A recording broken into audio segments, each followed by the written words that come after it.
So what's up everyone? So now in this video, तो इस video में हम बात करने वाले हैं मनी की। ठीक है, मनी क्या है, उसकी इम्पोर्टेंस क्या है और सबसे इम्पोर्टेंट उसका फंक्शन क्या है। ठीक है, तो first of all let's start with the money. देखो मनी क्या है, मनी का मतलब सिंपल है ना, कोई भी ऐसा इंस्ट्रूमेंट, ठीक है, जिसको इजीली हर बंदा एक्सेप्ट कर ले। ठीक है, मतलब ये एक कॉमन मेजर होना चाहिए, मतलब एक कॉमन यूनिट है होना चाहिए या फिर यूनिट है जिसको इजीली बायर एंड सेलर आपस में एक्सचेंज कर लेते हैं। ठीक है, कोई भी बंदा। So simply you can talk about कि मनी क्या है, सिंपली ऐसी चीज है कोई इजीली एक्सेप्टेबल हो बाय एवरीवन। ठीक है, so now let's start. Money क्या होता है? ठीक है, commonly accepted as a medium of exchange. देखो कोई भी ऐसा इंस्ट्रूमेंट जो कि कॉमनली एक्सेप्टेड हो as a medium of exchange, मतलब कि मीडियम ऑफ एक्सचेंज का मतलब है बाइंग एंड सेलिंग, मतलब किसी भी कमोडिटी को खरीदना हो या बेचना हो। ठीक है, और अगर उसके लिए कॉमन यूनिट रखा जाए यानी कॉमन मेजर कर लिया जाए जो कि मनी के फॉर्म में हो, तो उसको हम कहते हैं मनी। तो देखो मनी क्या क्या चीजों को कवर करता है? Coin, currency note, cheque etcetera. ठीक है, तो देखो मनी में मोस्टली ये तीन चीजें तो बहुत इजीली आती है, क्योंकि ये तीन चीजें बहुत ही इजीली बंदा एक्सेप्ट कर सकता है। जैसे if we talk about the buyers, ठीक है, अगर एक बायर है और अगर वो सेलर से कोई कमोडिटी खरीदता है या गुड्स खरीदता है, तो सिंपल सी बात है, अगर वो ये तीन चीजों में पेमेंट करेगा तो सेलर बहुत ही इजीली उस चीज को एक्सेप्ट कर सकता है, right. So simply if we talk about money, क्या है? मनी का मतलब सिंपली जनरली एक्सेप्टेबल इंस्ट्रूमेंट, बहुत ही जनरली एक्सेप्टेबल इंस्ट्रूमेंट है जिसको हर कोई एक्सेप्ट कर सकता है। अब देखो मनी का मतलब है वही इंस्ट्रूमेंट होंगे जिसको लीगली हमारी गवर्नमेंट यानी लीगली उसको एक तरह से कह सकते हो एक्सेप्टेंस या फिर उसको वैल्यू दी जाती हो। देखो हर चीज मनी नहीं फॉर्म कर सकती, हाँ, लेकिन वो चीज जरूर मनी होगी जिसको गवर्नमेंट यानी या लॉ के थ्रू या लीगली उसके लिए कोई पर्सनली या कोई अलग से एक्ट पास किया गया हो और जिसे लीगली एक्सेप्ट हर बंदा कर सकता है, वही मनी है। ठीक है, so if we talk about money, क्या है? Money simply generally acceptable thing है, इंस्ट्रूमेंट है जिसको हर कोई बंदा एक्सेप्ट कर सकता है। अब थोड़े से हम इंपॉर्टेंट पॉइंट्स की बात कर लेते हैं। Money has overcome the drawbacks of a barter system. देखो बार्टर सिस्टम के ड्रॉबैक्स को पहले तो इसने खत्म किया, क्योंकि सबसे इंपॉर्टेंट था जो कि हमारे देखो सिंपली बात करें, जो बार्टर सिस्टम का ड्रॉबैक है वो एक तरह से मनी के फंक्शंस भी है, we know that. Okay, it facilitate the exchange of goods and services. भैया देखो गुड्स एंड सर्विसेज को एक्सचेंज करने में बहुत ही इजी एंड कंफर्टेबल होता है मनी के थ्रू। Helps in maximising the consumer satisfaction and the producer profit. देखो अगर मनी है तो कंज्यूमर भी सेटिस्फाइड होता है, because he is knowing the value of an article. जो भी गुड्स खरीद रहा है उसकी रियल वैल्यू को वो जानता है। ठीक है, तो उसकी वैल्यू के अकॉर्डिंग ही वो मनी का पेमेंट करता है। And if we talk about the producers profit, producer के पास वी नो दैट कि कितना वो कंजम्पशन या फिर कितना वो एक्सपेंड करता है या कॉस्ट इनकर्ड करता है, उस अकॉर्डिंग वो प्रॉफिट या फिर प्राइसेस को इंक्रीज करके वो अर्न करते हैं। It facilitates the planning of both production and consumption. Money can be utilized in revising the economy, और सिंपल सी बात है इकोनॉमी को यानी इन्फ्लेशन या डिफ्लेशन सिचुएशन को कंट्रोल करने के लिए भी हम मनी का यूज करते हैं। So simply we talk about money, money का मतलब कोई भी ऐसा इंस्ट्रूमेंट जिसको बहुत ही इजीली आप एक्सेप्ट कर सकते हो या हम एक्सेप्ट कर सकते हैं, हर कोई कर सकता है। ठीक है, एंड वी नो दैट सारी दुनिया इस टाइम मोस्टली द पर्सन्स या कह सकते हैं 99.9% जो पॉपुलेशन है वो सिर्फ मनी के पीछे भाग रहे हैं। They are nothing worrying about anything, only they want money. तो एज वी नो दैट हमें और आपको सबको मनी की रिक्वायरमेंट है, क्यों? ताकि हम इजिली मीडियम ऑफ एक्सचेंज मतलब गुड्स एंड सर्विसेज को खरीद सके। ठीक है, सो नाउ आप स्क्रीनशॉट ले सकते हो।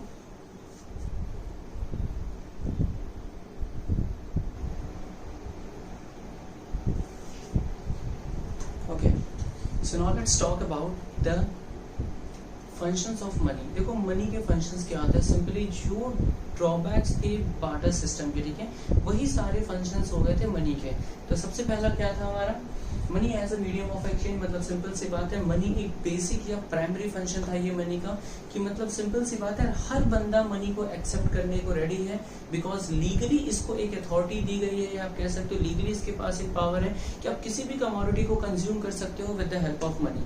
सो बेसिक और the primary function of a money. दूसरा जनरलाइज परचेजिंग पावर। देखो जनरलाइज परचेजिंग पावर का मतलब सिंपल है, अगर आपके पास मनी है, ठीक है, so if you simply talk about कि अगर आपके पास मनी है तो आप क्या कर सकते हो, simply means freedom of a choice to buy the things, यानी अगर आपके पास मनी है, ठीक है, तो आप किसी भी कमोडिटी को आप खरीद सकते हो, चाहे उसकी जो भी मतलब आप कह सकते हो यूनिट हो, क्वांटिटी हो या उसकी क्वालिटी हो, ठीक है। तो simply if you talk about, तो पहला फीचर क्या है हमारे मनी का, यानी पहला फंक्शन क्या था हमारा, money as a medium of exchange. दूसरा, money as a measure of value और यूनिट ऑफ अकाउंट। देखो मेजर ऑफ वैल्यू को आप यूनिट ऑफ अकाउंट में ट्रीट कर सकते हो, ठीक है।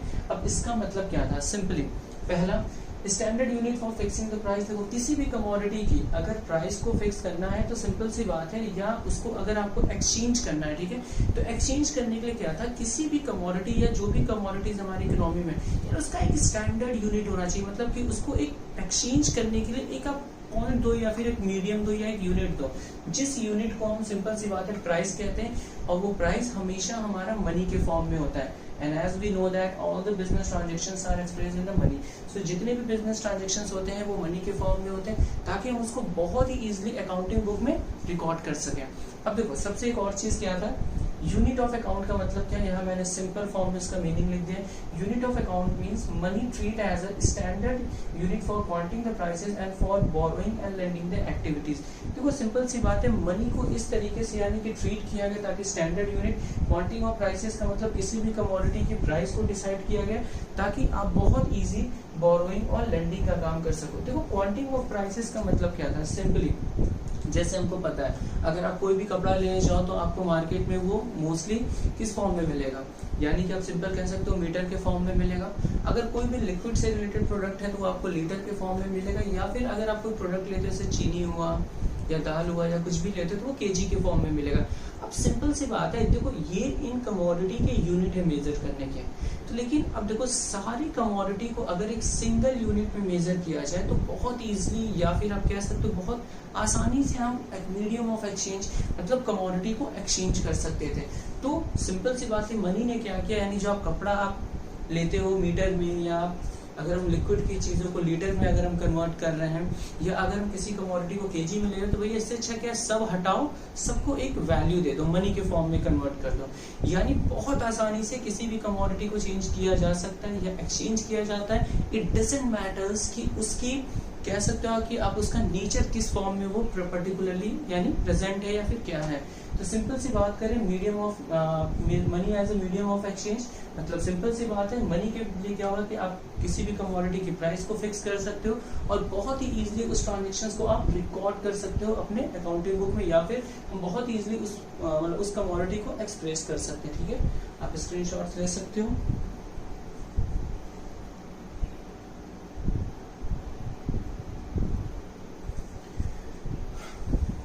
Okay, now let's talk about the third function of money. Money as a standard of a deferred payment. As we know that a standard of a deferred payment means future payment. Okay, whatever the payment we make in future is known as deferred payment, or you can say that standard for deferred payment. अब देखो इसमें आपको कुछ चीजें simple से point है। पहला, deferred payment or the postponed payment. देखो पोस्टपोन्ड पेमेंट का मतलब क्या होता है, future payment, right, which means future payment. Money generally maintain the constant value through the time. And देखो as we know that money एक ऐसी चीज है ना यार, जिसको मतलब जितना भी टाइम पीरियड हो जाए लेकिन उसकी वैल्यू कभी फॉल नहीं करती। मतलब अगर 100 रुपए का नोट है, राइट, तो यार अगर हम 10 साल बाद भी बात करेंगे तो उस 100 रुपए की जो आप परचेजिंग पावर होगी वो 100 रुपए की ही क्वांटिटी या इक्विवेलेंट जाएगी। ऐसा नहीं है कि अगर पुराना नोट हो गया है तो 100 रुपए का नोट है तो आप उससे सिर्फ 90 रुपए 80 रुपए के ही सामान को परचेज कर सकते हो। ठीक है, तो सिंपल सी बात है, मनी में एक बहुत अच्छी क्वालिटी क्या है कि सिंपल सी बात है, जो इसकी वैल्यू होती है ना वो टाइम टू टाइम मतलब आप सिंपली कह सकते हो फ्लक्चुएट नहीं करती, ये सेम होती है। सेम होने से क्या होता है कि मनी बहुत ही इजीली फ्यूचर पेमेंट के वर्क को परफॉर्म कर लेता है या फिर फ्यूचर पेमेंट के लिए बिल्कुल सही साबित होता है। Next, money as a store of value. मतलब स्टोर ऑफ वैल्यू की अगर हम बात करते हैं तो सिंपल सी बात है, देखो स्टोर का मतलब मनी को रखना लंबे टाइम के लिए। ठीक है, जैसे simply money can store as an assets for the future use. As we know that money जो कि एक तरह से करंट एसेट्स का काम करता है, अगर आप कॉमर्स से जुड़े हुए हो तो सिंपल सी बात है, मनी क्या है, एक फ्यूचर पेमेंट के लिए काम आता है। क्यों? Because it is just treated like a assets, जो कि करंट एसेट्स के फॉर्म में वर्क करेगा। Simple, goods are difficult to store for the future future use, as we know that कि आप गुड्स को फ्यूचर पर्पस के लिए नहीं स्टोर करके रख सकते हो, क्योंकि because we know that mostly the goods are having a non durability features, ठीक है। तो नॉन ड्यूरेबिलिटी फीचर होने की वजह से क्या होता है कि आप गुड्स को लंबे टाइम तक स्टोर करके नहीं रख सकते हो। And the last one is money as the best form of store of value. और मनी क्या है भैया, बहुत ही अच्छी चीज है कि आप इसको लंबे टाइम तक स्टोर करके रख सकते हो। जैसे पहले के वक्त में देखो, पहले के टाइम में क्या हुआ करता था, लोग पैसे को तकिए के नीचे रख दिए, जमीन में गाड़ दे रहे हैं भैया, पता चला कुछ जो बुजुर्ग होते थे वो कहीं और अपना भैया मान लो, सिंपल सी बात है, पैसे को अलग अलग तरीके से रखने की चीजें होती थी, ठीक है। जैसे कुछ मूवीज में भी दिखाई जाती है कि पैसे को दीवार में गाड़ दिया गया है लंबे टाइम पीरियड के लिए, because we know that money की वैल्यू जो है वो जनरली कांस्टेंट होती है लॉन्ग पीरियड में भी। तो simply if we talk about, तो मनी क्या है, best, money is the best form to store, यानी कि आप मनी को लंबे टाइम तक रख सकते हो in comparison to the goods के।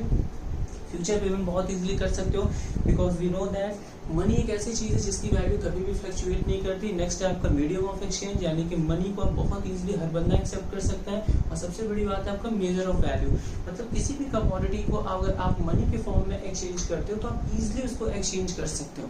सो these are the functions of a money. फिलहाल इस वीडियो में इतना ही। So okay, so take care, bye.